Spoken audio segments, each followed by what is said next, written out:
Praise Lord, praise Lord, praise the Lord, praise the Lord, praise Lord, praise the Lord.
ప్రియమైన బొట్రుపాలెం గ్రామస్తులారా, యేసు ప్రభు నామంలో మీకు శుభములు తెలియజేస్తున్నాం.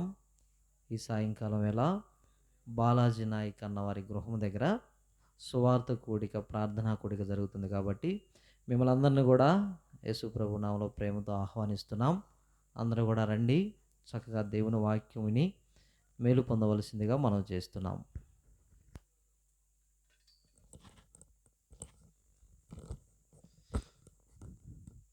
ప్రార్థన. ప్రేంగల మా పరలోక తండ్రి, యేసు క్రీస్తు వారి శ్రేష్టమైన ఘనమైన నామమును బట్టి ప్రార్థన చేస్తుంటున్నాం.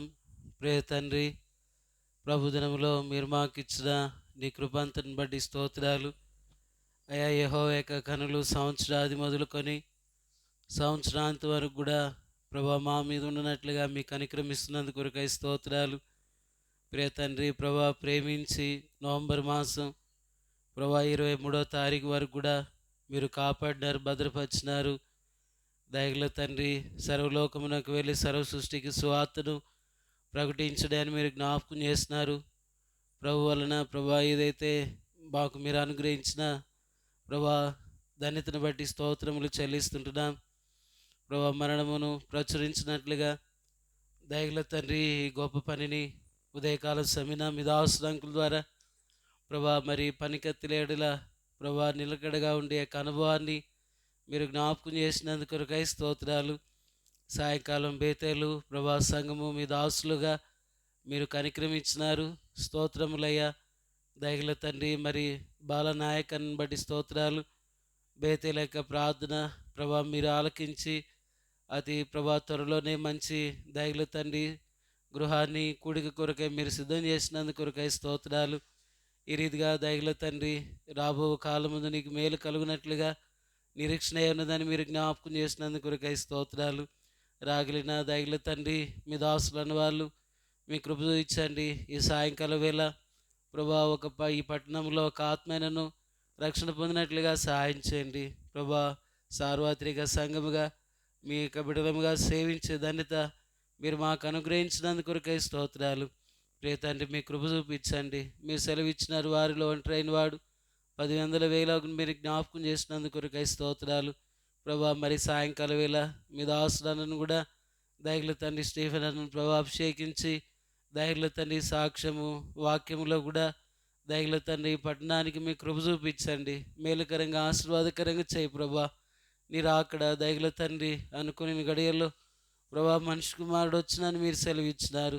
దయగల తండ్రి ఎప్పుడు వచ్చినో ఉదయకాలం వచ్చినో దయగల తండ్రి ఆ రీతిగా మీరు సెలవు ఇచ్చినారు. సంఘముగా ప్రభా దయగల తండ్రి ఎత్తబడినట్లుగా సహాయం చేయండి. సంవత్సరాన్ని దయాకిరీటంగా మీరు ధరింపు చేసినారు. అయ్యా ఈ 3-4 మాసాల్లో ఎక్కడ చూసినా ఎన్నో అపాయాలు వాటన్నిటిలోంచి మీరు మమ్మల్ని కాపాడినారు. ఆ రీతిగా బాలనాయకన్న కూడా కుటుంబాన్ని మీరు జ్ఞాపకం చేసుకున్నారు, కృప చూపించారయ్యా. స్తోత్రాలు ప్రభా. సెప్టెంబర్ మాసంలో ఈ రీతిగా సువార్తకుడిగా కలిగి ఉండడానికి ప్రభా మీరు ఇచ్చిన ధనితను బట్టి స్తోత్రాలు.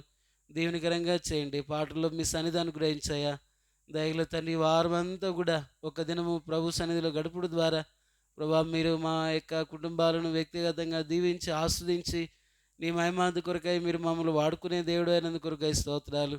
దయగల తండ్రి వందనములు స్తోత్రములు చెల్లిస్తూ యథార్థముగా ఉదయకాలం జ్ఞాపకం చేసినారు. ఆయన ఏ మేలైనా చేయక మారడానికి మీరు కృప చూపించినారు. వందనములు స్తోత్రములు చెల్లిస్తూ మా రక్షకుడు మీ ప్రియకుమారుడు యేసుక్రీస్తు వారి ఘనమైన శ్రేష్టమైన నామమున స్తుతించి ప్రార్థించి అతి వినంగా వేడుకుంటున్నాము తండ్రి, ఆమేన్.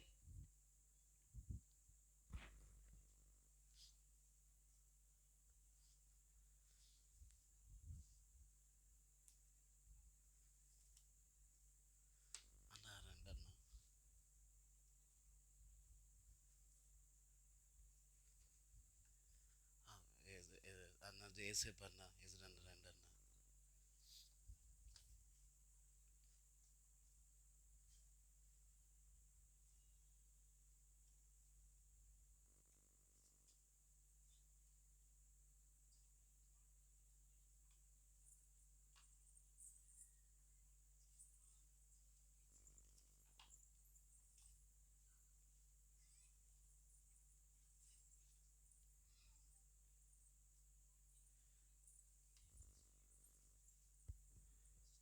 సువార్త పాటలో పాట సంఖ్య 61. యేసు క్రీస్తు నామం శక్తి గల నామం.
శక్తిగల నామం, సాటిలేని నామం, మధుర నామం.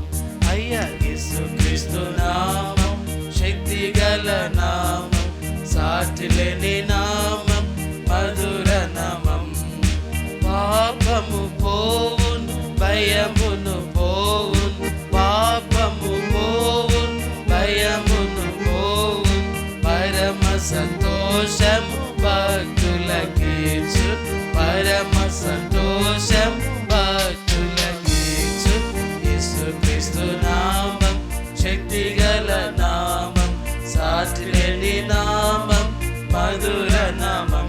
అయ్యా యేసుక్రీస్తు నామం, శక్తిగల నామం, సాటిలేని నామం, మధుర నామం. సాతను శోధన జయించిన నామం, సాతను శోధన జయించిన నామం, శౌన పిశాచిని తరిమిన నామం, కన్న పిశాచిని తరిమిన నామం. యేసుక్రీస్తు నామం, శక్తిగల నామం, సాటిలేని నామం, మధుర నామం. అయ్యా యేసుక్రీస్తు నామం, శక్తిగల నామం, సాటిలేని నామం, మధుర నామం. కుష్ఠరోగిని ముట్టిన నామం, కుష్ఠరోగిని ముట్టిన నామం, స్వస్థపరచిన నామం, తక్షణమే స్వస్థపరచిన నామం. యేసుక్రీస్తు నామం, శక్తిగల నామం, సాటిలేని నామం, మధుర నామం. అయ్యా యేసుక్రీస్తు నామం, శక్తిగల నామం, సాటిలేని నామం, మధుర నామం. నీళ్ళ మీద నడ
పాఠ సంఖ్య 57 మానవ మరలిరా.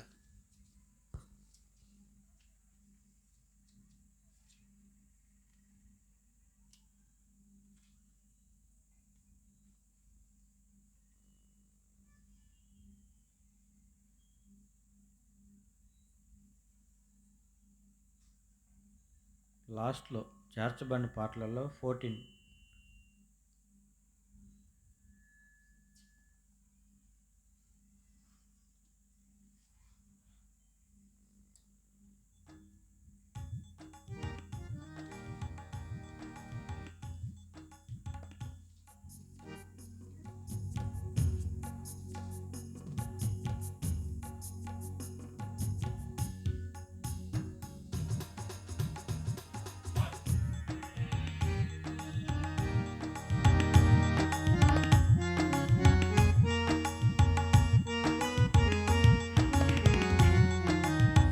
మానవా మరలిరా, ప్రభు చెంతకు చేరవా. ప్రభు పిలచే తరుణములోన రక్షించు నిన్ను నేనైనా. ప్రభు పిలచే తరుణములోన రక్షించు నిన్ను నేనైనా. మానవా మరలిరా, మానవా మరలిరా. హృదయములో నెమ్మది లేక వేసారి విసిగిన బ్రతుకా. హృదయములో నెమ్మది లేక వేసారి విసిగిన బ్రతుకా. కడసారి నిరీక్షణ ఇదియే, యేసయ్య కలువరి సిలువే. కడసారి నిరీక్షణ ఇదియే, యేసయ్య కలువరి సిలువే. మానవా మరలిరా, మానవా మరలిరా.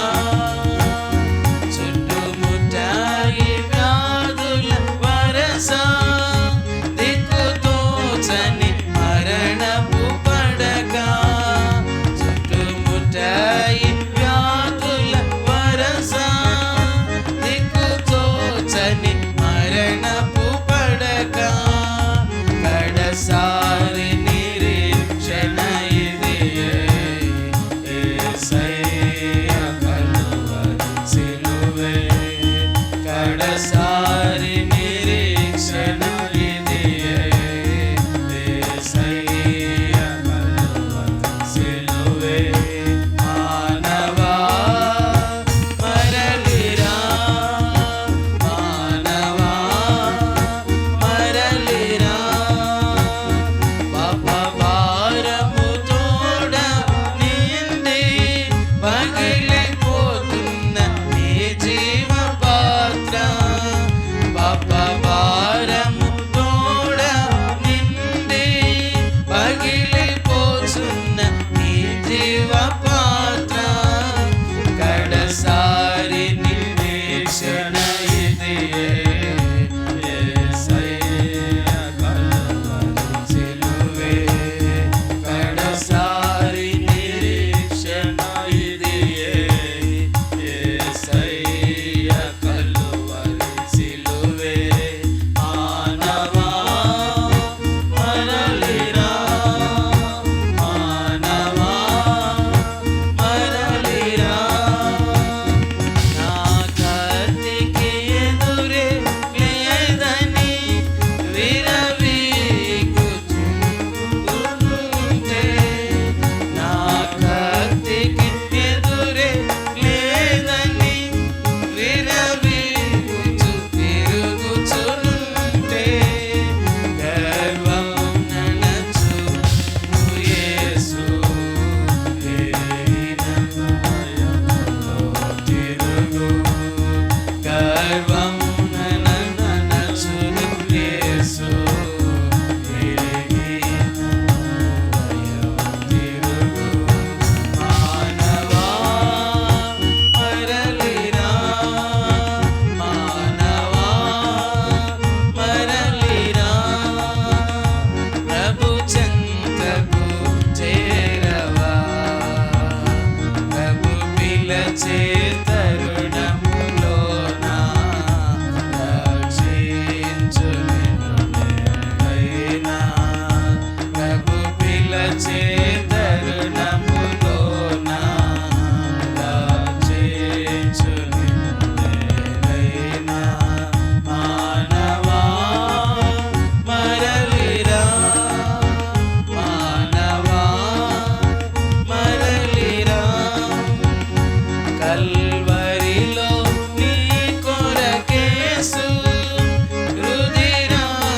చివరిగా ఒక పాట పాడుకుంటాం. పాట సంఖ్య 343 ప్రతుల పుస్తకంలో సువార్త పాటలు 29. క్రీస్తు యేసుని స్వీకరించు, క్రీస్తు యేసుని స్వీకరించు.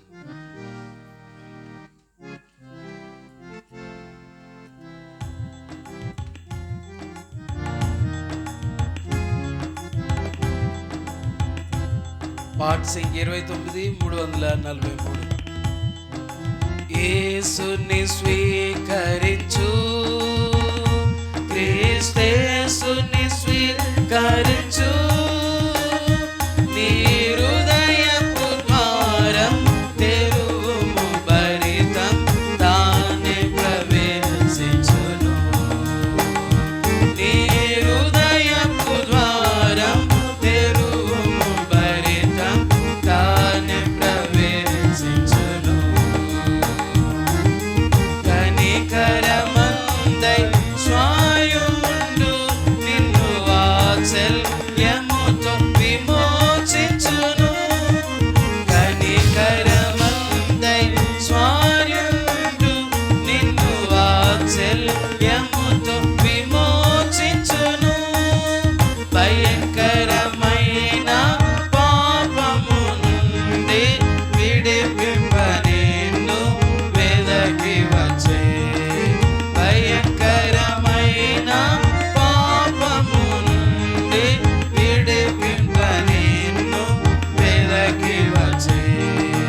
యేసుని స్వీకరించు, క్రీస్తేసుని స్వీకరించు, నీ హృదయపు ద్వారం తెరువుము, భరితం తానే ప్రవేశించును. నీ హృదయపు ద్వారం తెరువుము, భరితం తానే ప్రవేశించును. మన్నించు సర్వ పాపములం, తానే మార్పును సర్వ రోగములం. మన్నించు సర్వ పాపములం, తానే మార్పును సర్వ రోగములం. కృప కనికరముల మకుటము నీకు ధరింపచేసి గణపరచు. కృప కనికరముల మకుటము నీకు ధరింపచేసి గణపరచు.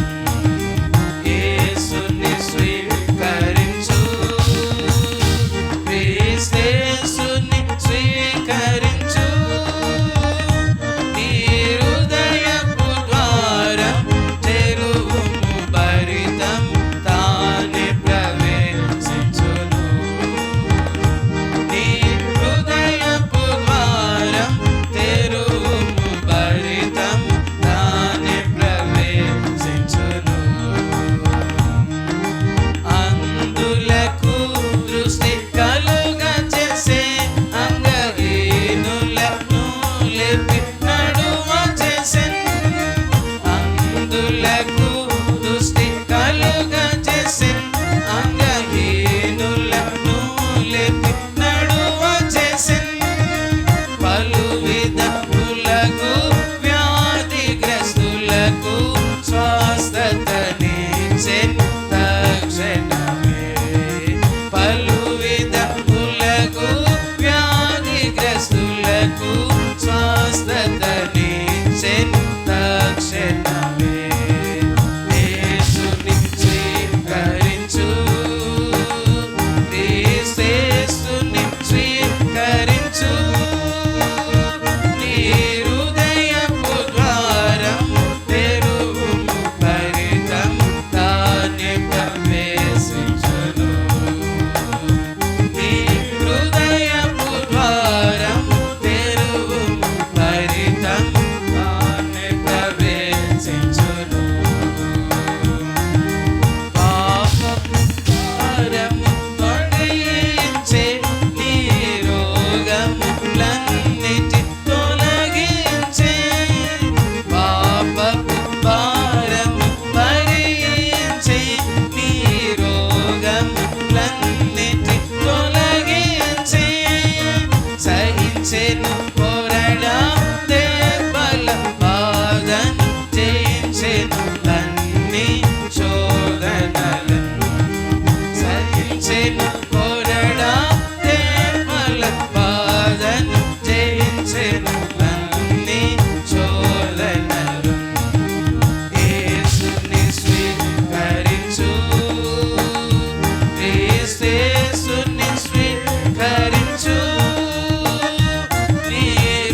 ప్రారంభించుటకు ప్రాణమిడెన్ మరి జయించెను ప్రతి విధ శోధనలు. జీవమిచ్చుటకు ప్రాణమిడెన్ మరి జయించెను ప్రతి విధ శోధనలు. నీ కొరకై మరణించి లేచెను శక్తిమంతుడే నిన్ను రక్షింప. నీ కొరకై మరణించి లేచెను శక్తిమంతుడే నిన్ను రక్షింప. యేసుని స్వీకరించు, యేసుని స్వీకరించు. నీ హృదయపు ద్వారము తెరువుము, భరితము తానే ప్రవేశించును. నీ హృదయపు ద్వారము తెరువుము, భరితము తానే ప్రవేశించును.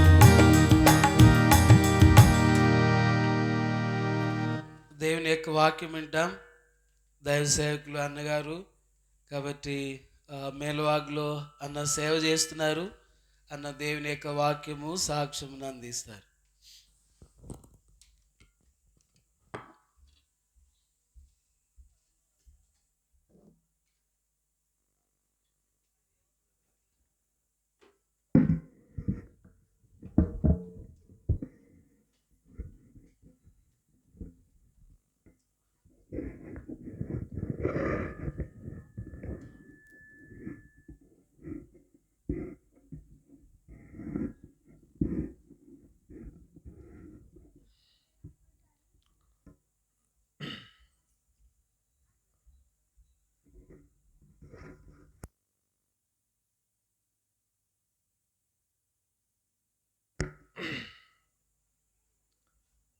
ప్రభువైన యేసుక్రీస్తు వారి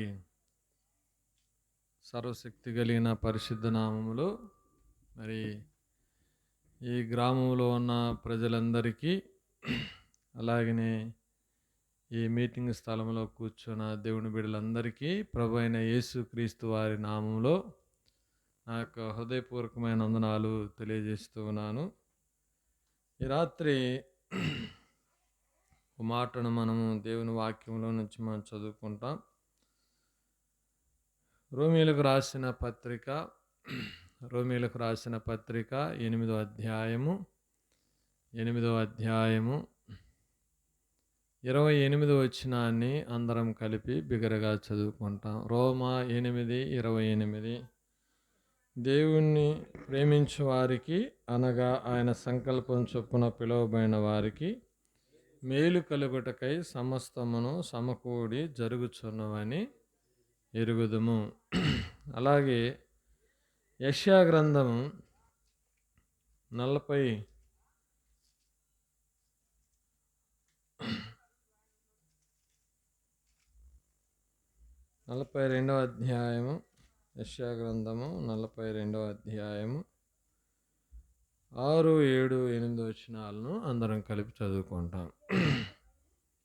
గుడ్డివారి కన్నులు తెరుచుటకును బంధింపబడిన వారిని చెరసాల నుండి వెలుపలికి తెచ్చుటకును చీకటిలో నివసించు వారి బందీగృహంలో నుండి వెలుపలి తెచ్చుటకును యెహోవానగు నేనే నీతి విషయంలో నిన్ను పిలిచి నీ చేయి పట్టుకొని ఉన్నాను. నిన్ను కాపాడి ప్రజల కొరకు నిబంధనగాను అన్ని జనులకు వెలుగుగాను నిన్ను నియమించి ఉన్నాను.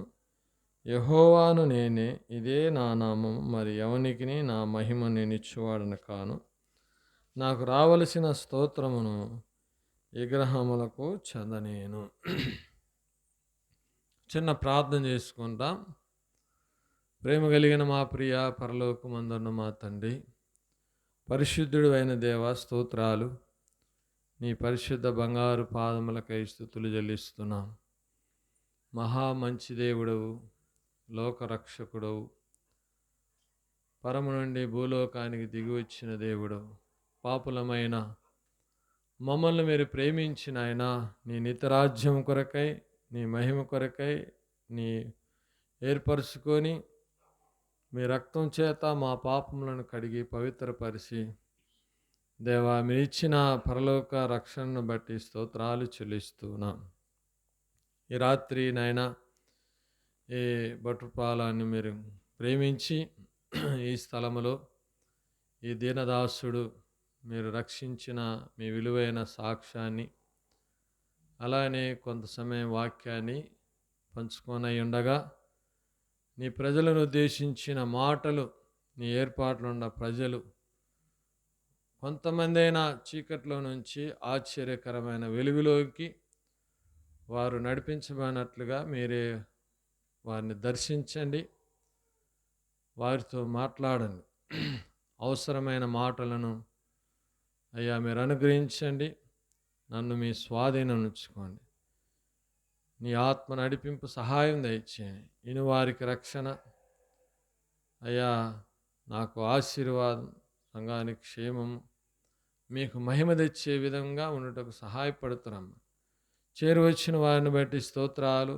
ఇంకా రావలసిన వారిని త్వరపెట్టి తీసుకురాని, దూరంగా దగ్గరగా సమీపంగా ఉన్నవారు ఈ మాటలు వినటానికి వారు దృష్టి మళ్లించుటకు మీరే కృప చూపించండి. మాటల మీద లక్ష్యం ఉంచుటకు సహాయపడమని, ఈ విలువైన మాటల ద్వారా అయ్యా వారు పాపము నుంచి విడుదల పొంది దైవరాజ్యం కొరకై సిద్ధపాటు కలిగి ఉండే కృపను దయచేయమని మా రక్షకుడైన యేసుక్రీస్తు ప్రభు వారి నామములో మరి నడికుడి బేతేలు దైవదాసులు కుటుంబం, మరి బాధ్యత గల సహోదరులు నాయన వారికి మీరు ఇచ్చిన ఈ భారాన్ని బట్టి స్తుతిస్తూ గణపరుస్తూ యేసుక్రీస్తు ప్రభు వారి నామములో ప్రార్థించడి వేడుకున్నాం తండ్రి, ఆమేన్. ప్రియ దేవుని బిడ్డలారా, ఈ రాత్రి కాలంలో దేవుడు ప్రేమించు వారికి, అనగా ఆయన సంకల్పం చొప్పున పిలువబడిన వారికి సమస్త మేలు కలుగుటకై సమకూడి జరుగుచున్నవని మనము ఎరుగుదుము.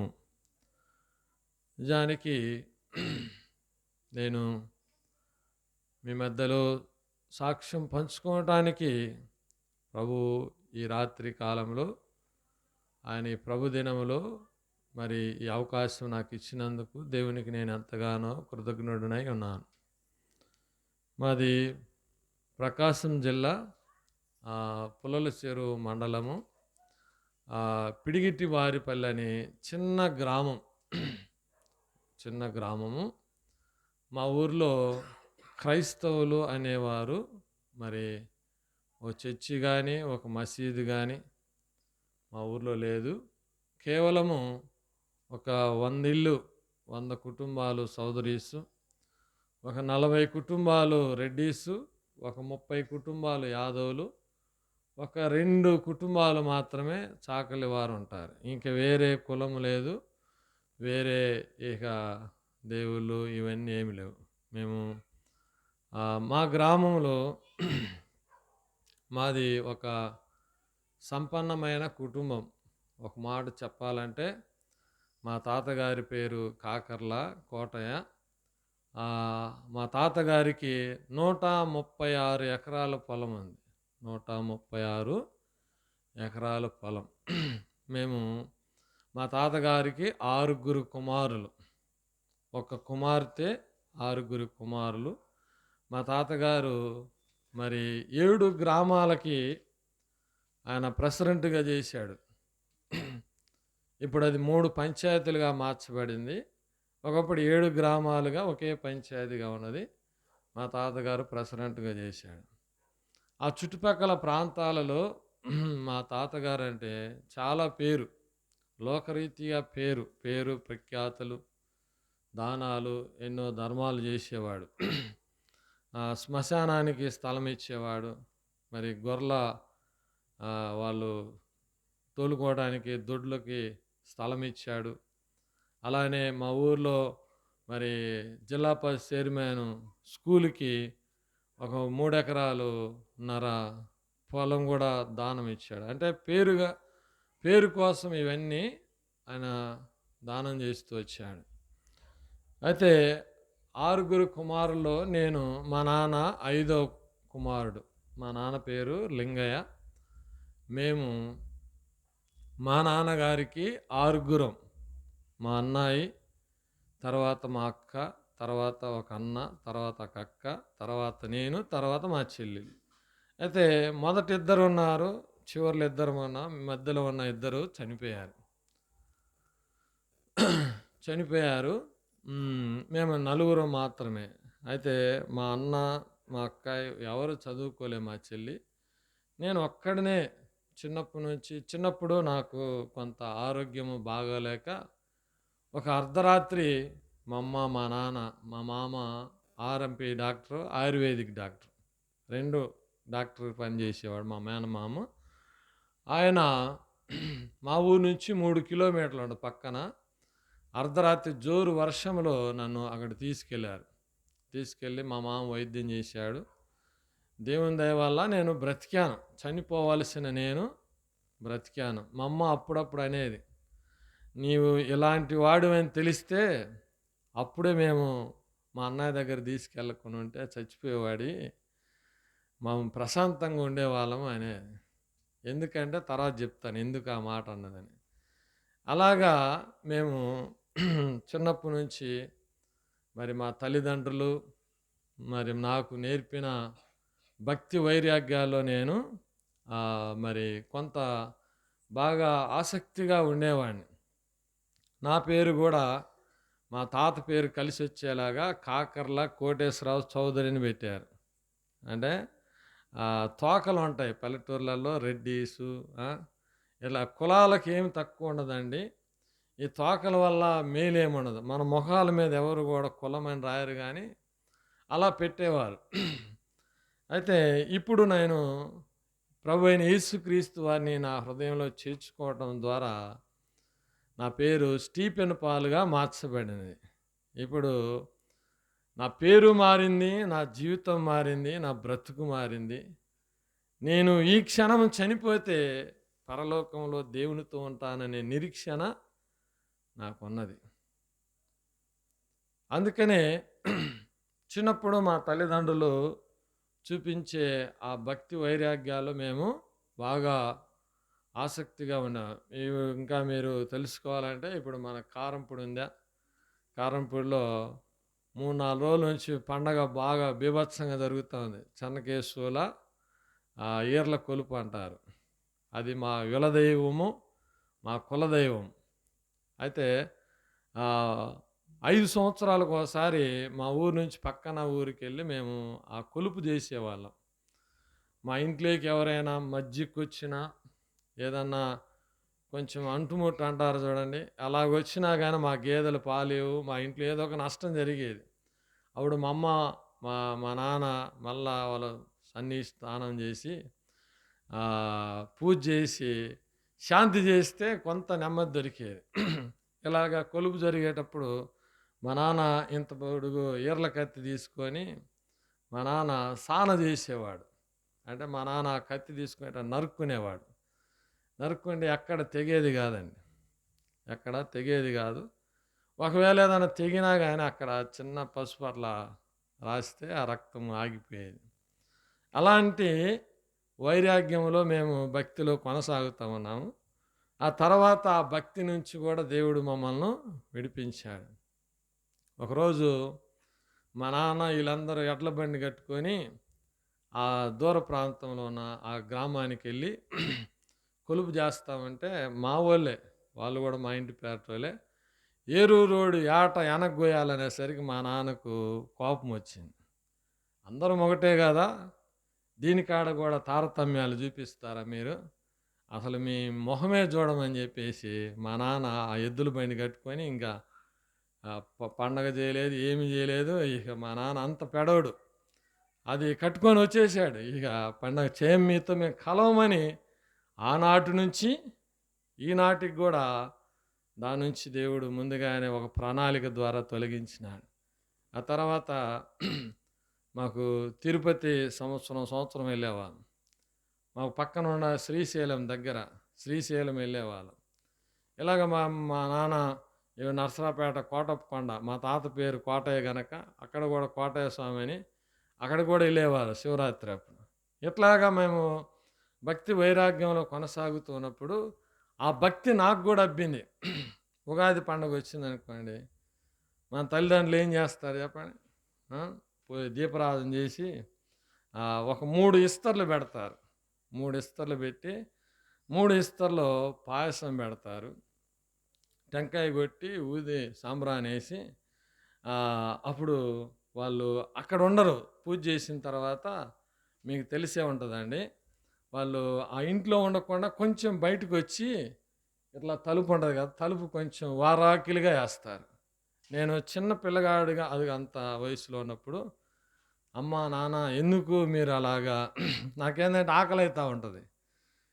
మనం పూజ చేసి తినటానికి కదా, మీరేంది తినకుండా నన్ను బయటికి తీసుకొస్తున్నారు అని నేను కొంచెం డౌట్తో అడిగేవాడిని. మమ్మల్ని మా నాన్న అడిగితే, అరవద్దు, కళ్ళు పోతాయి, ఇప్పుడు మనం తినకూడదు, ముందు స్వామికి పెట్టాము, ఆ స్వామి వచ్చి తినిపోయిన తర్వాత మనం తినాలి. స్వామి వచ్చి తినిపోయిన తర్వాత మనం తినాలి. అప్పుడు తలుపు పూర్తిగా వేయకుండా తలుపు కొంచెం గ్యాప్ ఉంచేవాళ్ళు. ఆ గ్యాప్ ఎందుకని అడిగేవాడిని నేను. అంటే స్వామి వెళ్ళటానికంట. విచిత్రం, నాకు అప్పట్లోనే అనుమానాలు ఎక్కువ. అది దేవుడు అనేవాడు ఎక్కడైనా, ఆయన ఎక్కడికైనా వెళ్ళటానికి ఆయనకు అధికారం ఉంది, దేవుడు అనేవాడికి. ఇప్పుడు నువ్వు తలుపు కొంచెం గ్యాప్ ఉంటే ఆయన వెళ్ళేదేంది? నువ్వు తలుపు వేస్తే ఆయన అలా లెక్క, ఆయన పైనుంచి వచ్చేవాడు. నాకు అప్పుడు కొంత అనుమానం వచ్చేది. ఓహో, అంటే వీళ్ళల్లో అంత శక్తి లేదేమో అని అనుకునేవాడిని. అయితే చిన్న వయసు కాబట్టి అలా అనుకునేవాడిని. అలాగా వారసత్వంగా అట్లా వెళ్తూ ఉండేవాడిని. ఇప్పుడు మా నాన్న మా తల్లిదండ్రులు నన్ను ఒక్కని బాగా చదివించి ఒక ప్రయోజకుని చేస్తే మమ్మల్ని కూర్చోబెట్టి సాగుతాడని నన్ను ఒక్కనే చదివించారు. మా ఊర్లో 5వ తరగతి ఉంది. అక్కడ నుంచి మా తాత డొనేషన్ చేసిన స్థలంలో ఒక 10th క్లాస్ దాకా స్కూల్ ఉంది. అక్కడ చదివి ఇంటి పక్కనే, ఇటు చిన్న స్కూల్ అంటే ఇటు పెద్ద స్కూల్ ఉండేది. ఇది అయిపోగానే ఇందులోకి వెళ్ళాలి. అప్పుడు చదువుకున్న తర్వాత 10th క్లాస్ అయిపోయింది. నాకు 10th క్లాస్ అయిపోయింది. నేను ఇంటర్మీడియట్ జాయిన్ అవ్వాలి. నర్సరావుపేటలో జాయిన్ అవ్వాలనుకుంటే నర్సరావుపేటలో వెళ్ళటానికి నా ఒక్కనే భయమని నేను వెళ్ళనన్నా. మా నాన్న సరే ఎర్రగొండపాలెం చేరు అని అన్నాడు. చిన్నప్పటి నుంచి నాకు రామారావు అన్న, బాలకృష్ణ అన్న చాలా ఇష్టం. వాళ్ళు ఒక హీరోలు, వాళ్ళ సినిమాలు చూడటానికి బాగా ఆసక్తిగా ఉండేవారు. కాలేజీకి వెళ్ళటము, మన పుస్తకాలన్నీ అక్కడ పెట్టడము, ఒక్క పీరియడే ఉండేది. 10 గంటలకు కాలేజీ వెళ్తాము, 11:30కి సినిమాల్లో ఉండేవాడిని. నేను సమరసింహారెడ్డి దాదాపుగా నేను అప్పుడు ఇంటర్మీడియట్ చదువుతున్నా. మా మా ఎర్రగొండపాలెం 31 రోజు ఆడింది ఆ ఊర్లో సినిమా. 31 రోజు నేను ఆ సినిమా చూశాను. అంత పిచ్చి నాకు బాలకృష్ణ అంటే. తర్వాత నాకు ఒక 3 స్నేహితులు ఉన్నారు. 3 స్నేహితులు. ఒక స్నేహితుడు రమేష్ అని వైశ్యాస్ అతను, ఒక వ్యక్తి ముస్లిమ్స్ అస్మత్ అని, ఇంకొక వ్యక్తి తొగటీలని రాజు కుమార్ అని, 3 ఉన్నారు. ఒకడేమో సిగరెట్లు తీసుకొస్తాడు, ఒకడేమో పాను పరాగు తీసుకొస్తాడు, ఒకడేమో నాకు తినిపిస్తూ ఉంటాడు రాజు కుమార్ అనే వాడి వల్ల నాకు ఎలాంటి ఇబ్బంది లేదు. కానీ ఈ రమేష్, ఈ యొక్క అస్మత్ అనేవాడు ముస్లిం, వాడు గుట్కా ప్యాకెట్లు తెస్తాడు. ఈ రమేష్ అనేవాడు వాళ్ళది చిల్లర కొట్టు కనుక వాడు కింగ్ సైజ్ సిగరెట్లు తెచ్చేవాడు. మేము మా కాలేజీకి ఎదురు రోడ్డు ఉంటుంది, ఆ రోడ్డు దాటంగానే పిచ్చి చెట్లు ఉంటాయి, అందులో పోయి బాగా సిగరెట్లు తాగి వచ్చేటప్పుడు ఏం చేస్తాను, క్లాసులోకి వెళ్ళేటప్పుడు యాలిక్కాయలు తెలుసా అండి, యాలిక్కాయలు అవి నవిలితే ఈ సిగరెట్ వాసన వచ్చేది కాదు. లోపలికి వెళ్ళి చక్కగా కూర్చొని రాముడు మంచి బాలుడులాగా కుర్చీలో కూర్చొని పాఠాలు వింటూ ఉంటాం. లెక్చరర్ ఆయన పాఠాలు ఆయన చెప్పుకుంటా ఉంటాం, మేమేమో గుట్కా ప్యాకెట్లు వేసుకొని అక్కడే నవిలి, అక్కడే అట్లా గచ్చు కూడా పలగొట్టి దుమ్ములాగా ఉంటుంది ఇసుక, అందులో ఊసేవాళ్ళు. అంటే మత్తు పదార్థాలకు కూడా నేను ఎడిట్ అవుతూ వచ్చాను. ఆ తర్వాత మా పక్కన మీ బియ్యాలు అంతా సంఘం తండా ఉంది, అక్కడ నుంచి నాటు సారాయి తీసుకొచ్చేవాళ్ళు మా నాన్న కాడికి. ఎందుకంటే మా నాన్న దగ్గర వడ్డీకి డబ్బులు తీసుకెళ్తారు. ఈయన వడ్డీకి డబ్బులు ఇవ్వాలంటే వాళ్ళు ఉప్పు సారా, నిప్పు సారా అంటారు చూడండి. ఈ సారా పోసి మా నాన్నకి అలవాటు చేస్తే మా నాన్న కూడా చిన్నగా అరే ఈ చుక్క దాగి, ఈ చుక్క దాగని మా నాన్నే నేర్పాడు నాకు సారాయి తాగటం. అట్లాగా నేను మత్తు పదార్థాలకు అలవాటు పడి ఇక దసరా సెలవులు వచ్చాయి. నాకు చదువు మీద అంత ఇంట్రెస్ట్ ఉండేది కాదండి. చదువుకోవాలని ఆశ లేదు, ఏదో చేయాలని ఆశ లేదు. తల్లిదండ్రులు సంపాదించిన ఆస్తి ఉంది కదా అనుకొని నేను ఇష్టపడేవాడిని కాదు. ఇక దసరా సెలవులు వచ్చాయి, నేను కాలేజీకి వెళ్ళకుండా ఆ సెలవుల్లోనే ఇంకా మానేశాను. ఆ సంవత్సరంలోనే మరి నా యొక్క ప్రవర్తన అంతా చాలా ఇదిగా ఉంది. ఇప్పుడు మా అన్న మా మా అక్కయ్య పెళ్ళి అయిపోయింది, మా అన్నయ్య పెళ్ళి అయింది. మా అమ్మ వాళ్ళు మరి చిన్న కుమారుని చదివించుకుంటున్నారు. మరి మా ఆయన బాగా పని చేయాలా, మాకెందుకు ఈ బాధ అంతా అని మా వదిన మా అమ్మ కొంచెం ఆడవాళ్ళు అన్న తర్వాత కొంచెం ఘర్షణ ఉంటుంది కదా, అందుకని మా వాళ్ళు ఏరుపడటానికి ఇష్టపడ్డారు, పక్కకి వెళ్ళిపోయారు. ఇప్పుడు నా వాటా నాకు మంచి ఇచ్చారు, వాళ్ళ వాటా వాళ్ళు తీసుకున్నారు. ఇప్పుడు ఈ పొలం ఎవరు చేయాలా? నేనేం పని చేసేవాడిని కాదు. కాసేపు చేస్తే ఒక చెట్టు కిందకి వెళ్ళి కూర్చునేవాడిని, నాకు చేయబుద్ధి కాదు. ఇక అప్పుడని మా నాన్న వాళ్ళు నాకు మా అక్కయ్య కూతుర్నే నాకు ఇచ్చి వివాహము చేశారు. చిన్న వయసులోనే వివాహం చేశారు. ఆమె కొంతకాలం తర్వాత ఒక 6 నెలలు పెళ్ళైన 6 నెలల తర్వాత ఆమెకి ఏ రోగం లేదు. వెళ్తానే బరువు మోస్తానే వెళ్తానే ఒకసారిగా కాళ్ళు చచ్చుబడిపోయి ఆమె ఎక్కడికెక్కడ కూలబడిపోయేది. ఏ డాక్టర్ దగ్గర తీసుకెళ్ళినా కానీ రోగమేమి లేదు అని చెప్పేవాళ్ళు. మరి నరాల వీక్నెస్ ఇదన్నీ చూపిస్తే ఏమీ లేదని చెప్పేవాళ్ళు. అప్పుడు ఇప్పుడు గుత్తి ఉంది కదండి, అనంతపురం దగ్గర గుత్తి. అప్పుడు మన కాకానీలో దేవదాసయ్య గారిది పరిచర్య ఉంది కదా, ఆ పరిచర్య అక్కడ జరుగుతుంది.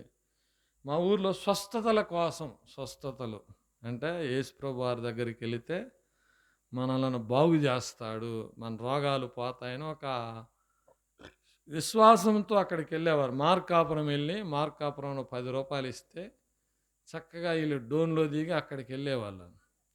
మా ఊరు నుంచి 20 మంది దాకా వెళ్ళేవాళ్ళు. వాళ్ళతో కలిసి ఏమో కూడా వెళ్ళింది. వెళ్తే 3 రోజులు శుక్రవారం వెళ్తారు, శనివారం ఆదివారం వచ్చి ఇక సోమవారం నుంచి అట్లా 7 వారాలు వెళ్తే ఏదో స్వస్థత అనేది వాళ్ళకు ఒక విశ్వాసం.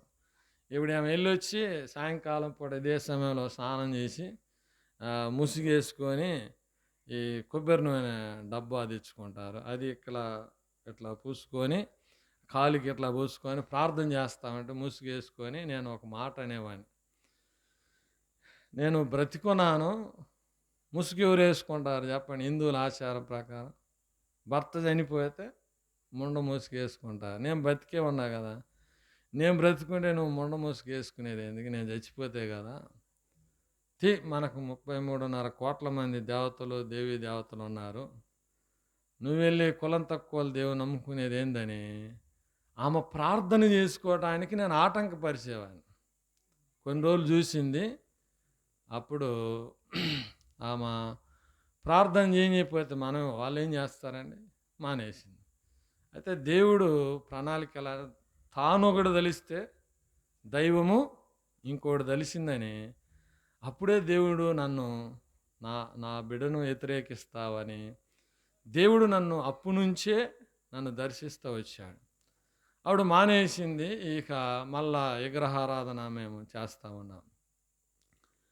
ప్రతి సంవత్సరం నేను తిరుపతి 2 సార్లు వెళ్ళి వచ్చేవాడిని, శ్రీశైలము నేను వెళ్ళేవాడిని. 41 రోజు శివమాల వేసుకొని ప్రతిరోజు తెల్లవారుజాము 3 గంటలకు లేచి అన్నిటి స్నానం చేసి భజన చేసి 6 గంటలకు పొలం పని, ఏ పని ఉంటే ఆ పనికి వెళ్ళేవాళ్ళం. ఇట్లా 41 రోజు 3 సార్లు నేను, అంటే ఒకసారి 41 రోజు వేసి మిగతా 2 సార్లు కొద్ది సమయం వేసాను. ఇలాగా నేను కాకుండా ఇంకా కొంతమందిని అట్లా మాలేపించాను నేను, ఒక 10 మంది ద్వారా. అట్లా భక్తిలో నేను కొనసాగిపోతా ఉన్నాను. అయితే ప్రియమైన వారలారా, నేను చేసే భక్తి అంతా ఇప్పుడు దేవునికి పూజ ఎందుకు చేస్తారండి ఎవరైనా? మనం బాగుండాలి, మంచిగా ఉండాలి, మంచి పేరు ప్రఖ్యాతలు ఉండాలి, మంచి హోదా ఉండాలి, డబ్బు సంపాదించుకోవాలి, అష్టైశ్వర్యాలతో తొలతూగాలని ఎవరైనా కోరుకునే మాట అది. అయితే నేను చేసే భక్తి నాకు ఏమాత్రము ప్రయోజనము జరగట్లా జరగట్లా. అయితే పడుకుంటే నిద్ర పట్టేది కాదు, చచ్చిపోవాలనిపించేది, లేదా ఊరిడిచి వెళ్ళిపోవాలనిపించేది. ఒక రాత్రి ప్రియమైన వాళ్ళారా, నేను సూసైడ్ చేసుకొని చనిపోవాలని, ఆ, అంతకుముందు ఒకసారి మా పొలంలో నీళ్లు కడతా ఉంటే నేను మందు తాగి ఉన్నాను. పొలంలో తీగ ఎంత ఎత్తులో కర్రల మీద వేసి ఉన్నది, ఆ తీగ పట్టుకొని దగ్గరికి వెళ్తా ఉండా, మా తమ్ముడు, మా బాబాయ్ కొడుకు దగ్గరలో ఉన్నాడు, వాడు వచ్చి ఎగిరి నన్ను తన్నాడు. లేకపోతే క్షణాల్లో నేను చనిపోయేవాడిని కరెంటు పట్టుకొని. నేను కింద పడ్డా, నన్ను ఈడ్చుకొని వెళ్ళిపోయాడు. ఆసారి దేవుడు మరణం నుంచి తప్పించాడు. ఓసారి నేను చనిపోవాలి, నేను బ్రతకూడదని చెప్పేసి మా ఇంట్లో మా పొలానికి కొట్టే పురుగుల మందు ఉంటే అది తాగి చచ్చిపోదామని అక్కడికి వెళ్తామంటే అప్పుడు ఒక స్వరం వినపడతా ఉంది నాకు ఒక స్వరం వినపడతా. ఏంటంటే, ఈరోజు నువ్వు తాగి చనిపోతావు, చనిపోతే ఎక్కడికి వెళ్తావు? ఒక ప్రశ్న నాలో ఉత్పన్నమవుతూ వచ్చింది. అప్పుడు నాకు భయం వచ్చింది. అబ్బో, నేను చనిపోతే ఎక్కడికి వెళ్తాను? మా అక్కాయి 8వ సంవత్సరం టైఫాయిడ్ జ్వరం వచ్చి చనిపోతే మా అమ్మని అడిగేవాడిని. మా అక్క నన్ను ఎత్తుకొని గేదెలకు తీసుకెళ్ళేది, స్కూల్కి తీసుకెళ్ళేది. మా అక్క ఎక్కడికి వెళ్ళిందంటే, అక్క చనిపోయింది, దేవుని దగ్గర ఉంది అని అంటే, ఇప్పుడు దేవుని స్వరం ఏమో చనిపోతే ఎక్కడికి వెళ్తావు? ఈ ప్రశ్న నన్ను వేధించింది. ఎమ్మటే నేను చనిపోకూడదని వెళ్ళి టీవీ ఆన్ చేసి అట్లా టీవీ చూస్తా ఉంటే, నువ్వు తాగుబోతువా, నువ్వు దొంగవా, నువ్వు వ్యభిచారివా, నువ్వు నరహంతకుడివా, నువ్వు ఎంత ఘోర పాపివైనా నేను నిన్ను ప్రేమిస్తాను, నన్ను నమ్మమంటున్నాడు దేవుడు. యేసుప్రభు అంటే నాకు నచ్చేది కాదు. ఎందుకని? మా పక్కన ఊర్లో నాయుడుపాలెం అని ఉంది. అక్కడ బాప్టిస్ట్ చర్చికి వెళ్తారు దాదాపు చాలామంది. వాళ్ళు పాట పాడతారు, యాకోబు బాయి కాడ యేసయ్యను చూశామని పాట పాడతారు. తెల్లారి మా పొలంలోకి వెళ్ళి గడ్డి తీసుకెళ్తారు, దోసకాయలు తీసుకెళ్తారు, కందికాయలు తీసుకెళ్తారు. అక్కడికి వెళ్ళి పాట పాడి యేసయ్య మమ్మల్ని క్షమించమని ప్రార్థన. అంటే వాళ్ళు సరైన భక్తులు కాదండి. వాళ్ళని చూసి నేను ఎగతాళి చేసేవాడిని యేసుప్రభు వారిని. అరే, వీళ్ళు ఎంత దొంగోలు, వీళ్ళు నమ్మిన దేవుడు ఇంకెంత దొంగోడు, అందుకే వీళ్ళకి ఏం కావట్లేదని నేను దేవుణ్ణి తిరస్కరించేవాడిని, దూషించేవాడిని, ద్వేషించేవాడిని. ఇప్పుడు అలాంటి దేవుడు నన్ను ప్రేమించటమేంది? ఇప్పుడు వాస్తవానికి నేను ద్వేషిస్తే నువ్వు నన్ను ద్వేషిస్తావు, నేను దేవుని ద్వేషిస్తే దేవుడు నన్ను ప్రేమించటమేందని నా మనసులో ఒక ఆలోచన వచ్చింది. అప్పుడు మీరు కళ్ళు మూసుకుంటే మీ కొరకు ప్రార్థన చేస్తామని దేవుడి సేవకుడు అనగానే నేను కళ్ళు మూసుకొని ప్రార్థనలో ఏకీభించి ఆమెనన్నారు. నేను కూడా ఆమెనన్నాను. కళ్ళు ధర నా హృదయంలో కొద్దిగా సంతోషం అనిపించింది. భయము, ఆందోళన, కలవరాలు ఇవన్నీ తొలగిపోయింది. అరే, ఇదేదో బాగుంది, యేసు ప్రభు నమ్ముకుంటే మంచిదేమో అని అప్పుడు నేను ప్రార్థనకి వెళ్ళటానికి నిర్ణయం చేశాను. ఒకరోజు మా అమ్మగారిని అడిగా, అమ్మ నేను ప్రార్థనకి వెళ్తాను అని అంటే, మా అమ్మ ఇంట్లో వాళ్ళు ఒప్పుకోలే. నీ మనసు స్థిరం లేదు, ఇప్పటికే శ్రీశైలం వెళితే అక్కడ మా కమ్మ సత్రం అని అక్కడ బియ్యం ఇస్తాం, డొనేషన్ ఇస్తాం. మా ఊర్లో గుడి కడితే ఆ గుడి మీద ఒక విగ్రహం చేపించా. ఎక్కడికి వెళ్తే అక్కడ డబ్బులన్నీ ఇట్లా ఆగొట్టావు. మా ఇంట్లో గూట్లో ఇన్ని పటాలు ఉండేవి, స్వామి పటాలని ఇన్ని, ఎక్కడికి పోతే అక్కడ ఒకటి కొనుక్కొచ్చేవాడిని. ఇవన్నీ ఉన్నాయి, నువ్వు స్థిరమైన వాడి కాదు, వెళ్ళటానికి లేదు, నేను వెళ్ళాల్సిందేను, చర్చికి నేను వెళ్తానని అన్న. మా అమ్మ వాళ్ళు అన్నారు, నీ ఇష్టము, మాకైతే ఇష్టం లేదు, వెళ్ళొద్దు అన్నారు. ఇక నేను పోదామని నిర్ణయం చేసిన తర్వాత ఒకరోజు సైతాన్ అంటుంది, ఏరా నా మనసులో వచ్చిన ఆలోచన చెప్తున్నా అండి.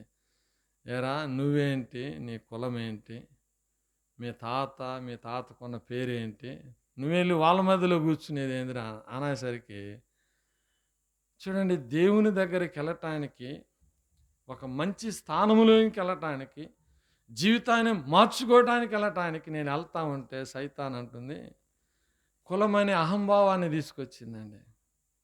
అప్పుడు నేను ఎమ్మటే నిజమే కదా, మా తాతకి ఎంత పేరుంది, నేనేంటి, నేనే అంటే వాస్తవానికి యేసుప్రభు అని ఎవరినో తక్కువ జాతి వాళ్ళు కొలిసే దేవుడు, నేనేంటి అక్కడికి వెళ్ళేదని ఒక గర్వం అహంకారం నాలో వచ్చిందండి.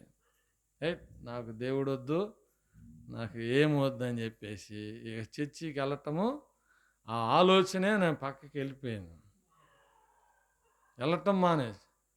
ఆ తర్వాత ఇక ఇంట్లో కూడా దేవుడు లేదు, దయ్యాలు ఇవన్నీ అని పూజలు చేయటం కూడా మానేశానండి. 2009 సంవత్సరంలో మనకి ఎలక్షన్ జరిగింది కదండి.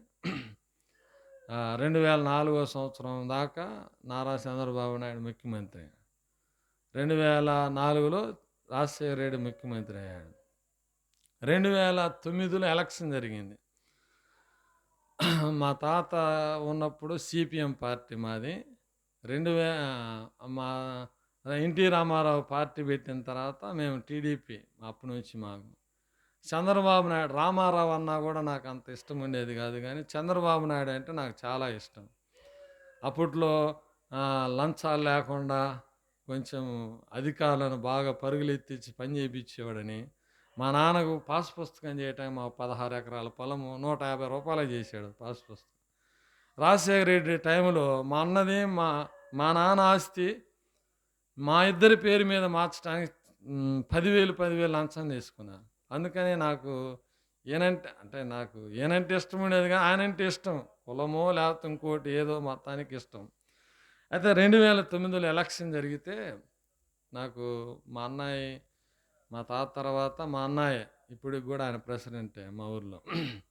అయితే మా ఇంటికి ఎమ్మెల్యేకి పోటీ చేసే వాళ్ళైనా మా ఇంటికి వచ్చి పోవాల్సిందే, ఆ ఏరియా ప్రచారం జరిగి. అప్పుడు నేను ఆ యొక్క ఎన్నికల్లో రాజశేఖర రెడ్డి పోటీ పడ్డాడు, చిరంజీవి పోటీ పడ్డాడు, చంద్రబాబు నాయుడు పోటీ పడ్డాడు, ముగ్గురు పోటీ జరిగింది. అయిపోయి ఇంకొక 6 రోజులు కౌంటింగ్ అయింది. ఎలక్షన్ అయిపోయి కౌంటింగ్ అయింది. 6 రోజుల తర్వాత ఎవరు గెలుస్తారని తెలిసేది. ఈలోపే నేనేం చేశానంటే ఈ తిరుపతి వెళ్ళాను. తిరుపతిలో ఒక మొక్కుబడి చేశానండి. మీరు తిరుపతి వెళ్ళిన వాళ్ళు ఎవరైనా సరే, మనము ఇట్లా ద్వారంలోకి వెళ్ళి అక్కడ దర్శనం చేసుకొని అలా తిరిగి ఇలా రాగానే ఒక ధ్వజస్తంభం కనపడింది. ధ్వజస్తంభం దగ్గర ఇట్లా పొర్లు దండం పెట్టి ఏదైనా కోరుకుంటే ఆ మొక్కుబడి నెరవేరుస్తుందని ఒక విశ్వాసం వాళ్ళకి, హిందువులకి. నేను కూడా అట్ట వెళ్ళొచ్చి అక్కడ బోళ్ళబడి సాగిలపడి నేను ఒక మాట నా మనసులో తీర్మానం చేసుకున్నా. నువ్వు నిజంగా దేవుడు అయితే, ఎందుకు పలికాడో నాకు తెలియదండి, నువ్వు నిజంగా దేవుడు అయితే 2009లో నారా చంద్రబాబు నాయుడు ముఖ్యమంత్రి కావాలి. ఒకవేళ ఆయన ముఖ్యమంత్రి కాలేదంటే ఇక జీవితంలో ఈ వైపు వచ్చేది లేదు, నువ్వు దేవుడవు కాదు, నేను నీ భక్తుడిని కానని అక్కడ తీర్మానం చేసుకున్నాను. ఇంటికి రాగానే ఆయన ఓడిపోయాడు, నేను తిరుపతి వెళ్ళలేదండి. చంద్రబాబు నాయుడు ఓడిపోయాడు, నేను తిరుపతి వెళ్ళలేదు. నేను ఎందుకు ఒక మాట చెప్తాను, ఒక పాపి కొరకు యేసుక్రీస్తు ప్రభువారు దేనైనా చేయటానికి ఆయన ఎలాంటి వాడు, సమర్థుడు. అర్థమైందా? మీరు అనుకుంటారు నీకోసం ఆయన ముఖ్యమంత్రి ఓడిపోయేది ఏంది అనుకుంటారు, కానీ ఒకవేళ ఆయన గెలిస్తే నేను ప్రభువులోకి వచ్చేవాడిని కాదేమో. ఆయన ఓడిపోయాడు కనుకనే నేను ప్రభువులోకి వచ్చా. అప్పుడు నేను మెమోరీ చేసుకుంటే నిజంగా వీళ్ళు దేవుళ్ళు కాదు. నేను ఎవరిని ద్వేషించట్లేదండి, నాకు జరిగిన సత్యం నేను చెప్తున్నాను. దేవుళ్ళు కాదు, నేను వెళ్ళలేదండి. రాజశేఖర రెడ్డి అంత చేసిన ఆయన రెండోసారి ముఖ్యమంత్రి అయ్యాడు. ఈయన నమ్మిన దేవుడు గొప్పవాడు. ఎందుకంటే అంతకుముందు నాతో మాట్లాడాడుగా. నేను చనిపోవాలనుకున్నప్పుడు నాతో మాట్లాడాడుగా. ఈయనే నిజమైన దేవుడని నేను అప్పుడు ఇక అప్పటి నుంచి నేను అటువైపు వెళ్ళటం మానేశాను. ప్రియమైన దేవుని బిడ్డలారా, దేవుని యొక్క ప్రేమ, దేవుని యొక్క సత్యము, ఆయన మానవుడి ఎడల ఆయన చేసిన దైవ కార్యాలు చాలా గొప్పవండి. ఆ రోజు నేను తీర్మానం చేశాను, ఇక నేను ఎప్పుడు వెళ్ళకూడదని. నేను తర్వాత చర్చికి వెళ్ళాలని మళ్ళా నిర్ణయం చేస్తూ వచ్చాను. ఇప్పుడు 3 ఆదివారాలు సైతాను నన్ను మందిరానికి వెళ్ళకుండా చేసింది. ఇప్పుడు యేసుప్రభు వారి దగ్గరికి వెళ్ళాలని ఆశ ఉంది. ఒకరోజు స్నానం చేసి ఆదివారం వెళ్తా ఉంటే రోజు నాకు నేను తాపే వాళ్ళు వచ్చి, యాడికి నువ్వు వెళ్ళేది, మేము దాపుతాము నీకు మందని తీసుకెళ్ళి షాపులో కూర్చోబెట్టి తాపారు. ఒక ఆదివారం పోయింది. 2వ ఆదివారం వెళ్దామంటే 2వ ఆదివారం అలాగే వచ్చారు. 3వ ఆదివారం పోదామని కొంచెం ఎర్రగొండపాలెం దగ్గరికి వెళ్ళాను, మందిరం దగ్గరలోకి. మా బాబాయ్ కూతురికి లేక 10-11 సంవత్సరాలకు ఒక అబ్బాయి పుడితే ఈ సంతోషంలో మళ్ళా మా మామయ్య మేమందరం మందు తాగి సంతోషం చేశాము. ఆ తర్వాత వాంతులయ్యి గొడవలయ్యి 3 రోజులు అన్నము లేదు, ఎవరు నన్ను పట్టించుకోలేదు. మా తల్లిదండ్రులు తిడుతున్నారు, ఎందుకురా మా కడుపున చెడబుట్టావు.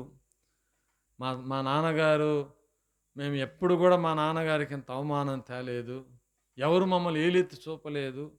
ఈరోజు నువ్వు తాగి ఇలా వాంతులు చేసుకునేలాగా మా పరువు బజార్ నిడిచావు. మా ఇంటి ముందు ట్రాన్స్ఫార్మర్ ఉంటుందండి, ఆ ట్రాన్స్ఫార్మర్ కరెంటు పట్టుకొని చచ్చిపో, ఒక 3 రోజులు ఏడుస్తాము, తర్వాత నేను మర్చిపోతాము అని అంటే నాకు రోసం ఉండేది కాదు. కానీ ఆ సమయానికి వాళ్ళు తిడతామంటే అక్కడి నుంచి తప్పించుకొని ఇంకోసారికి వెళ్ళిపోయాను తలకాయించుకొని.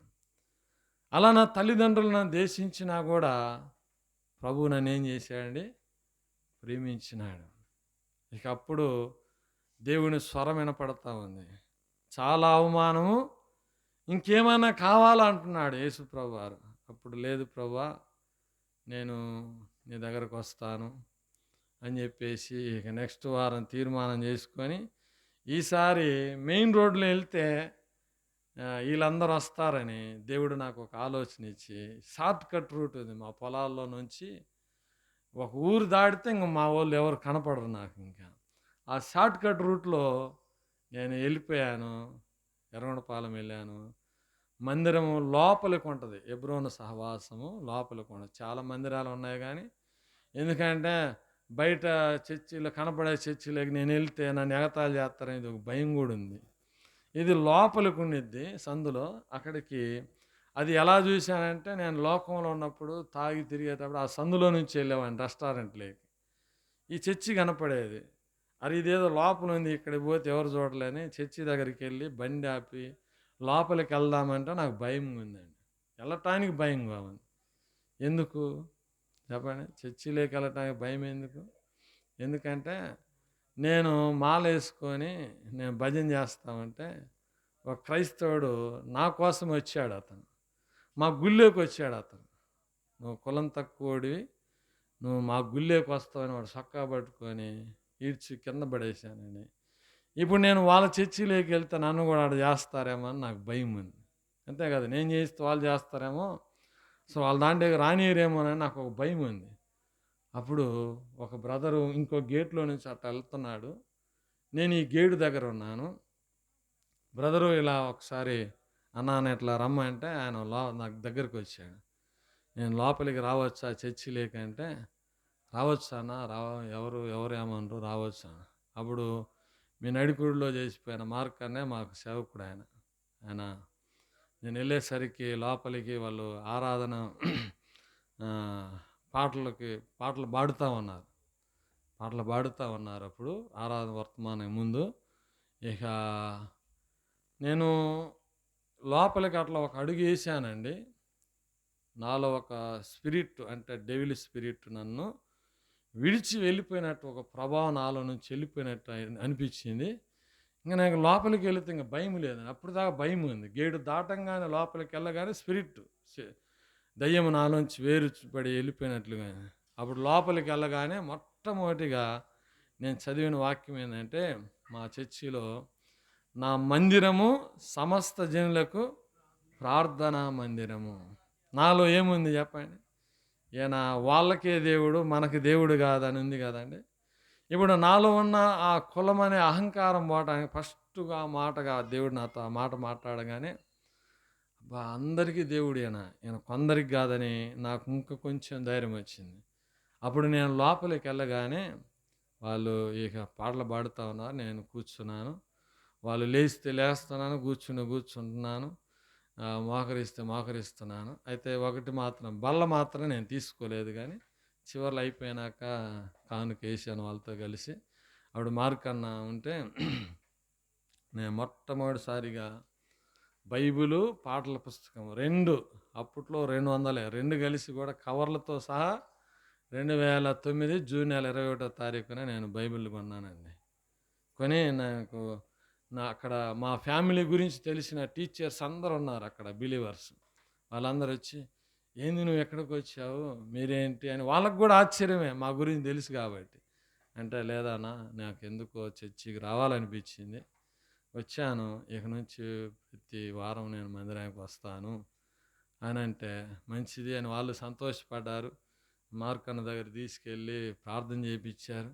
నేను అప్పుడే అడుగుతాను, ప్రార్థన ఎడ చేసుకోవాలో నాకు నేర్పించండి అంటున్నా. అప్పుడే పోయిన రోజే అడుగుతాను అసలు. అంటే లేదు, రాస్తే వచ్చేది కాదు, నువ్వు వస్తావంటే చిన్న చిన్నగా నీకు అలవాటు అవుతుంది అని చెప్పి ఆ రోజు మొదలుపెట్టి, ప్రియమైన వాళ్ళారా, నేటికి నేను ఏ ప్రభుదినాన్ని నాకు తెలిసి ఒక 3 ఆదివారాలేమో నేను పోగొట్టుకున్నానండి. ఒక వారము పొలం అరకు తోలటానికి వెళ్ళి 11:30కి ఇంటికి వచ్చి స్నానం చేసి నేను వెళ్ళిపోయేసరికి చివరిలో ఉన్నాము. నాకు తృప్తి లేదండి. రెండోసారి పొలానికి నీళ్లు పెట్టడానికి వెళ్ళి అట్లాగనే టయానికి వెళ్ళేసరికి తృప్తి లేదండి. ఒకసారి ఇనుకొండ దగ్గర వరినారు తీసుకురావడానికి వెళ్ళి ఆ రోజు అస్సలు పోగొట్టుకున్నాను, తృప్తి లేదండి. ఎన్ని పనులు ఉన్నా దేవుని మందిరాన్ని విడిచిపెట్టకూడదని నేను ఆదివారము 9:30కు మాకు ప్రార్థన, నేను 9ంటికల్లా మందిరంలో ఉండేవాడిని. 9ంటికల్లా మందిరంలో ఉండేవాడిని.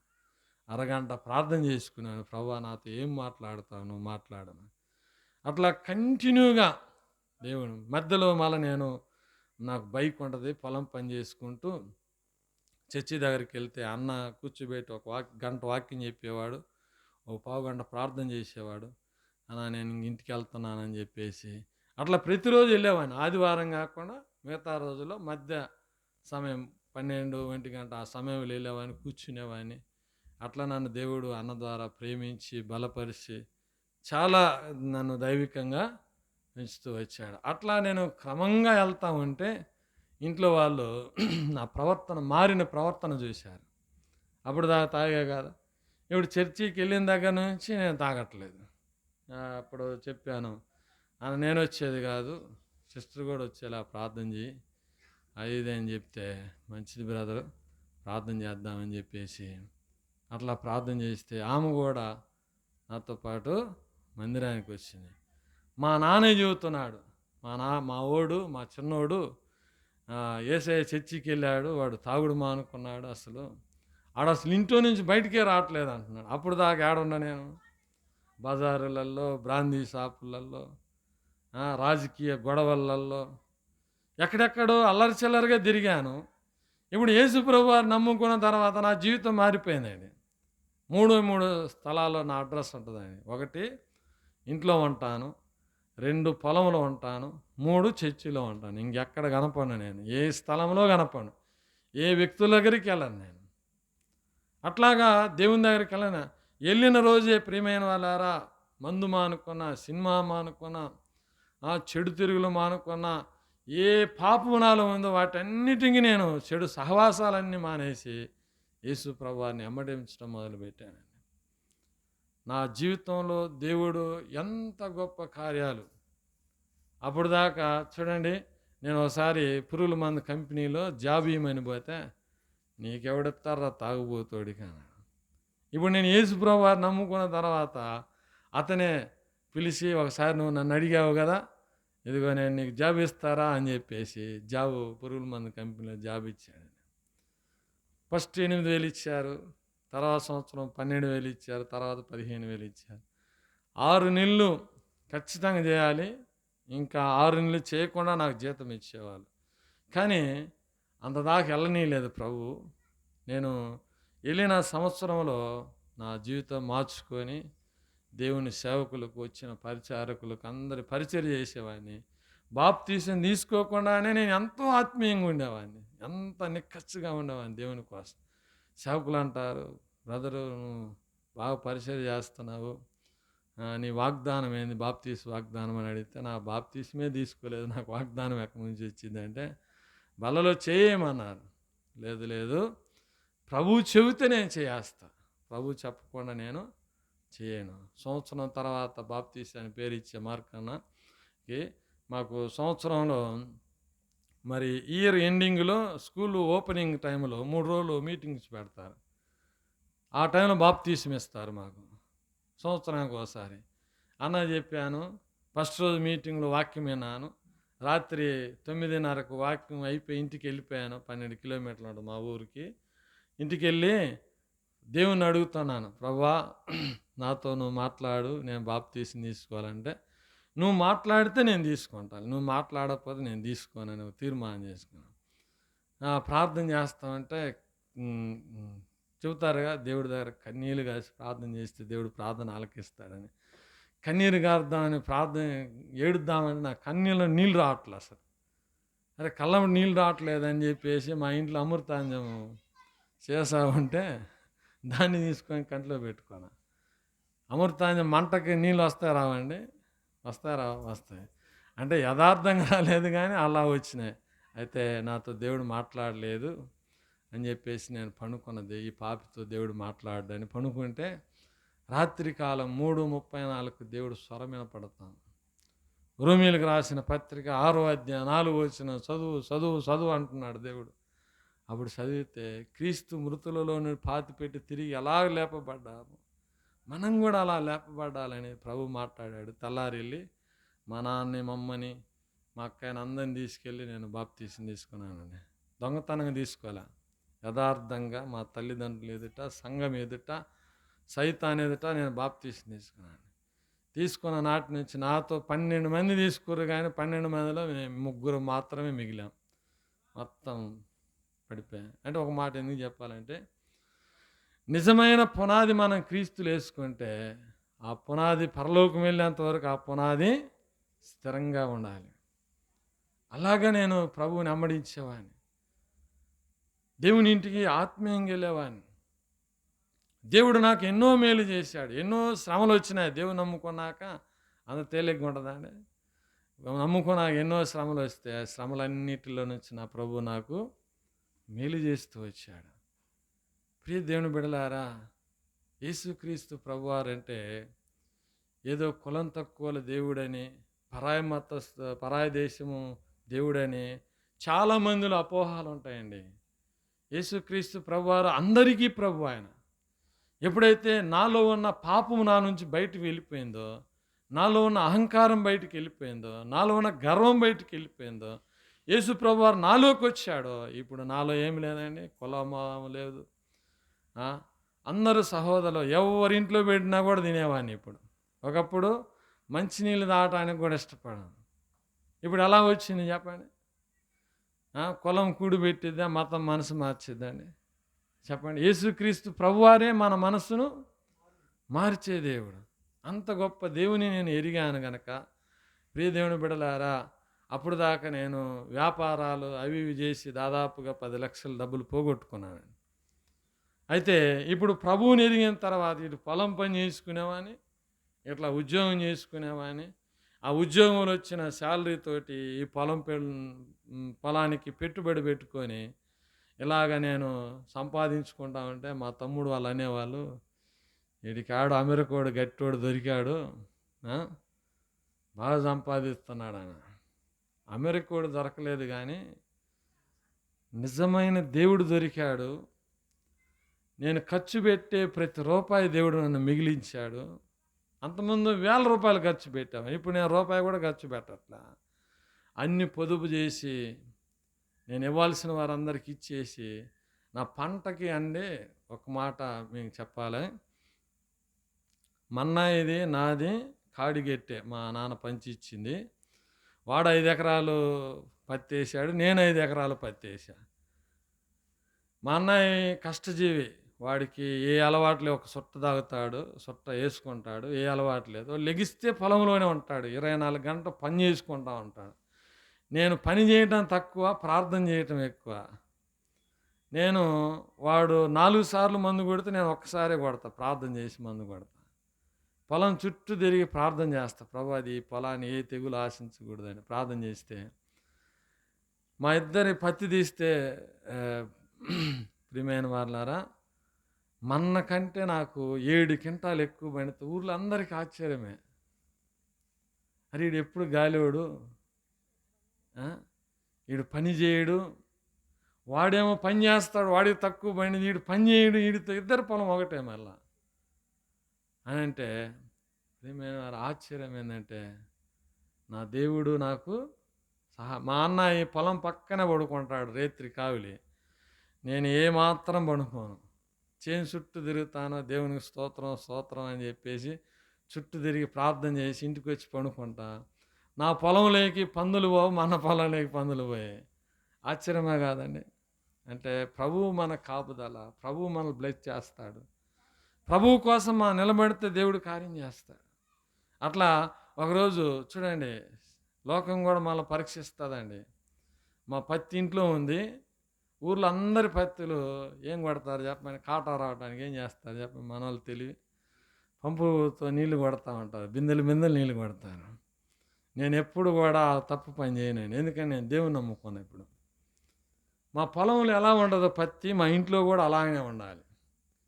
వచ్చిన బేరగాడు ఆయనది చూసేది ఏంది రండి, ఆయన తప్పు చేయలే, ఆయన నీళ్ళు కొట్టలే రండి అంటాడు. నేను డిమాండ్గా అమ్ముకుంటాను ఆ పత్తి. నీళ్ళు కొట్టినవాడు అమ్మగలుగుతాడండి? నేను ఈ సంవత్సరం కాదు వచ్చే సంవత్సరం అమ్ముకుంటా. నువ్వు అమ్మటానికి నీకు నెల దాటిందంటే నీ పత్తి మొత్తం కుళ్ళిపోయి వచ్చే ఆదాయం కూడా బాధ. నాకున్న విశ్వాసం ఏంది, ఒకవేళ ఒక బిందె నీళ్ళు కొడితే ఎంత వస్తుందండి మనకి? ఒక కింటా వచ్చితే ఒక 5,000 వస్తాయి. 5,000 డాబా కడతావా? నేనేమన్నా డాబా అమ్ముకుంటానండి? నన్ను అంటారు ఊర్లో అందరూ, ఏడెవడరా పిచ్చోడు, ఎందుకు వాళ్ళలాగా నేను తప్పు చేయలేదని నేను పిచ్చోని అంట. అందరికీ 200 తక్కువ ఇస్తే నాకు 200 ఎక్కువ ఇచ్చేవాళ్ళు నా పత్తికి. ఎక్కడి నుంచి వచ్చిందండి సత్యం? నేను ప్రభువుని ఎరగటం ద్వారా వచ్చింది. నా దేవుడు సత్యవంతుడు కనుక నేను సత్యంగా జీవించడానికి ఇష్టపడ్డాను. అలాగా నా జీవితంలో నేను ప్రభువుని అమ్మడిస్తూ ఉన్నాను. వాస్తవంగా చెప్పాలంటే ప్రియమైన వాళ్ళారా, ఆశ్చర్యం ఏం తెలుసండి, నేను ఈ రోజు కానీ ఆ కంపెనీలో నా అప్పులన్నీ తీరిపోయినాయండి. కంపెనీలో నేను చేస్తూ ఉంటే దాదాపుగా నాకు పర్ మంత్ ఈరోజు నేను 1,20,000 తీసుకోగలుగుతానండి. ఎంత అండి? 1,20,000. నాతో చేసినవాడు వాడు ఆచారి ఆడంటాడు, వీడికి పిచ్చి పట్టింది, 1,20,000 ఉద్యోగం బాగొట్టుకోబోయా, చూడు కోటను ఎడ చంపేసుకును, నువ్వు వెళ్ళి ఊరు తిరిగి సేవ అంటున్నావు అని అన్నాడు. నేనన్నాను, నా ఇంటికి 10 మంది వచ్చినా లేదు అనకుండా భోజనం పెట్టే శక్తి దేవుడు నాకు ఇచ్చాడు. నువ్వు పెట్టగలుగుతావా? 1,00,000 తీసుకుని ఏమండి పెట్టగలుగుతావా? అంటే ప్రభువులో సత్యం ఉంది. వాడు ఆశ ఎక్కువై పురుగుల మందులో చేస్తా డబ్బులు బాగా వస్తున్నాయని మందులు కొట్టు పెట్టాడు. మందుల కొట్లు అందరూ మోసం చేసి అగ్గొట్టేసరికి 25,00,000 అప్పు అయింది. ఇప్పుడు వాడు గొప్పవాడా నేను గొప్ప అని చెప్పు? ఏమండి, ఆశ దురాశ వాడికి, నాకు ఏ ఆశ లేదు, నాకు నా ప్రభువే నా ఆశ. అట్లా నేను ప్రభువును ఎరిగాను. నా జీవితం మార్చాడు, నా బ్రతుకు మార్చాడు. నేను ఈరోజు చనిపోయినా నేను దేవుని దగ్గర ఉంటానని నిరీక్షణ నాకుంది. ఈ మాటలు వింటున్నా ప్రియ దేవుని బిడ్డలారా, ఈ గ్రామంలో ఉన్న నువ్వు ఎవరివైనా సరే, ఏ కులానికి చెందిన వాడివైనా సరే, నువ్వు ఏ పరిస్థితిలో ఉన్నా సరే, నువ్వు తాగుబోతువా, దొంగవా, వ్యభిచారివా, నరహంతకుడివా, నువ్వు మానసికమైన రోగివా, నువ్వు ఎలాంటి వాడివైనా సరే, ఈ రాత్రి ప్రభు అయిన యేసుక్రీస్తు వారు ఈ పాపినైనా నన్ను ఎలాగ మార్చాడు, నా బ్రతుకు ఎలాగ మార్చాడు, నా జీవితం ఎలాగ మార్చాడు, 10 మందికి నేను 10 మంది మధ్యలో నిలబడి ఇలాగా నా దేవుని గురించి చెప్పే భాగ్యాన్ని నాకు ఇచ్చాడు. పాపములో ఉండి చనిపోతే, నువ్వు పాపివై చనిపోతే, నువ్వు చెడు వ్యసనాలతో చనిపోతే నీ కొరకు నిత్య పాతాళం ఉన్నది, నరకాగ్ని కాసుకొని ఉన్నది. అందుకనే ప్రభు అయిన యేసుక్రీస్తు వారు ఈ రాత్రి ఆయన ప్రేమతో నిన్ను పిలుస్తున్నాడు. భూదిగంతా నివాసులారా,